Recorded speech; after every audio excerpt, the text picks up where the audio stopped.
జయంతి రోజు గద్దర్ ఫౌండేషన్ని ప్రకటించడం నాకెంతో బాధ్యతతో ఈ ఫౌండేషన్ని నేను ఈరోజు ప్రకటిస్తున్నాను. దీంట్లో సందర్భంగా రాష్ట్ర ప్రభుత్వం,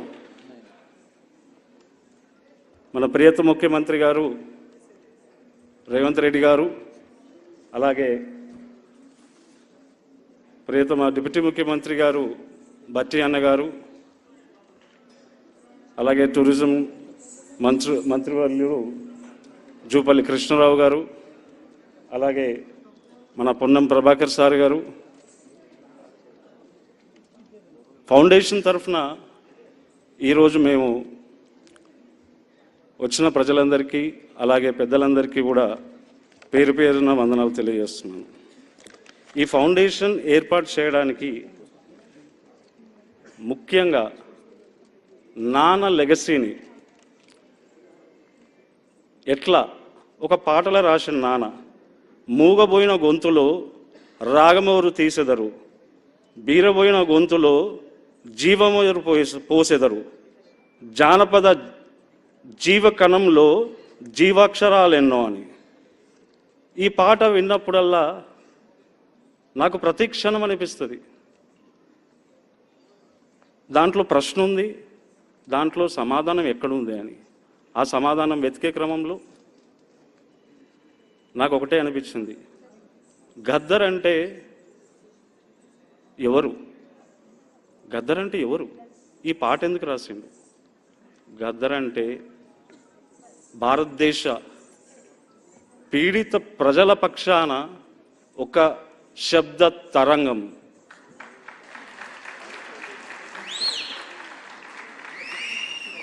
తను ప్రతి మాట, పాట, యాస జ్ఞాన సముద్రం. అది దాంట్లో ఏమిచ్చిండబ్బా ప్రజలకి? ఎట్లిచ్చిండు? ఎందుకు ఇట్లా కదిలిండ్రు? వాళ్ళు ఏం కోరుకుంటున్నారు ప్రజలు అన్నప్పుడు ఒకటి అర్థమైంది, ఏం పొడగొట్టుకున్నారు ప్రజలు? అసలు గద్దరన్నని ఎందుకు ఇంత అభిమానిస్తారు? నాయనతో కూర్చున్నప్పుడు నేను నా తండ్రిగా కూర్చొని మాట్లాడుతుంటే అది ఎన్నో రకాల మరుపు తిరిగినాక చివరికి ఆయన ప్రభావం ఎంత ఉండేదంటే, నేను ఒక అభిమాని అయినా కానీ కొడుకును ఇప్పుడు అర్థమవుతుంది నాకు ఆ బాధ్యత. అప్పుడు అర్థమైంది, గద్దర్ అనే పేరు ఈ ప్రపంచానికి తిరిగి గద్దర్ ఫౌండేషన్ ద్వారా తను తీసుకున్న కార్యక్రమాలు కేవలం పోరాటాలే కావు. తను ఎన్నో సామాజిక కార్యక్రమాలు తీసుకున్నాడు. ఒక స్కూల్ నేర్పించారు, ఇప్పటికీ 10,000 20,000కు పైగా గుడిసెలు వేయించి వాడికి పట్టాలు ఇప్పించారు. మా సొంతూరు తూప్రాన్లో కూడా లిఫ్ట్ ఇరిగేషన్ని ప్రారంభించారు.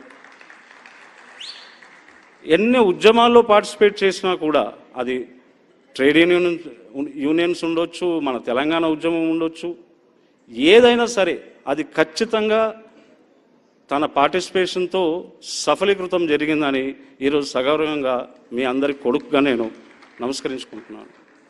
ప్రియమైన ప్రజల్లారా, ఈ గద్దర్ ఫౌండేషన్ నాన్న జయంతి రోజు నేను పెట్టి మీ ముందుకు ఈ డిక్లరేషన్ ఇవ్వాలనుకుంటున్నాను. గద్దర్ లెగసీని గద్దర్ ఫౌండేషన్ ద్వారా తీసుకెళ్తానని, దేశవ్యాప్తంగా తనకున్న అభిమానులు కేరళ, కర్ణాటక, తెలుగు రాష్ట్రాలతో పాటు ఒరిస్సా, ఛత్తీస్గఢ్, జార్ఖండ్, నాన్న పాత తరంతో కలిసి పనిచేసిన వాళ్ళు, 5 తరాల దశాబ్దాలని ఆయన కదిలించిన వ్యక్తిగా వాళ్ళందరినీ నేను ఈ ఫౌండేషన్లో మెంబర్షిప్ చేసుకుంటానని, ప్రజలందరినీ కలుపుకొని ఈ ఫౌండేషన్ని ముందుకు తీసుకెళ్తానని మీ అందరికీ మాటిస్తున్నాను. ఇంకా చెప్పాలనుకుంటే చాలా చెప్పవచ్చు, కానీ నాకన్నా ఎక్కువ అందరూ పెద్దవాళ్ళు ఉన్నారు. వాళ్ళు చెప్తే నాకు గద్దర్ ఫౌండేషన్కి ఒక తృప్తినిస్తుంది. మీ అందరికీ, ఇక్కడికి వచ్చేసిన పెద్దలందరికీ, ప్రజలందరికీ పేరు పేరున గద్దర్ ఫౌండేషన్ తరఫున వందనాలు తెలియజేస్తున్నాను. ముఖ్యంగా మన ప్రియతమ నాయకులు శ్రీ రేవంత్ రెడ్డి గారు, అలాగే శ్రీ బట్టి అన్న గారికి ప్రత్యేక ధన్యవాదాలు తెలియజేస్తున్నాను. మేము అడిగిన వెంటనే మాకు జీవోని రిలీజ్ చేస్తూ సూర్యం గద్దర్ ఫౌండేషన్ ఆధ్వర్యంలో జరుగుతున్నది. మేము కలిసి ప్రభుత్వం మనం కలిసి పనిచేస్తాం. గద్దరన్న మనతో కలిసి పనిచేసిండు. అట్లనే ఈ ప్రభుత్వం గద్దర్ ఫౌండేషన్తో పాటు ఈ ప్రతి కార్యక్రమం ఏదైతుందో జయంతి ఉత్సవాలని మనం ప్రజా కార్యక్రమంగా తీసుకొని ముందుకు తీసుకెళ్తున్నాం. We are with you, go head అని ఈ మాటతోని, ఈ ధైర్యంతో ఈరోజు నేను మీకు ఈ గద్దర్ ఫౌండేషన్ని ప్రకటిస్తున్నాను. తప్పకుండా వీళ్ళందరి సహకారంతో ఇంకా ముందుకు వస్తానని చెప్పి మీ అందరికీ సెలవు తీసుకుంటున్నాను. Thank you.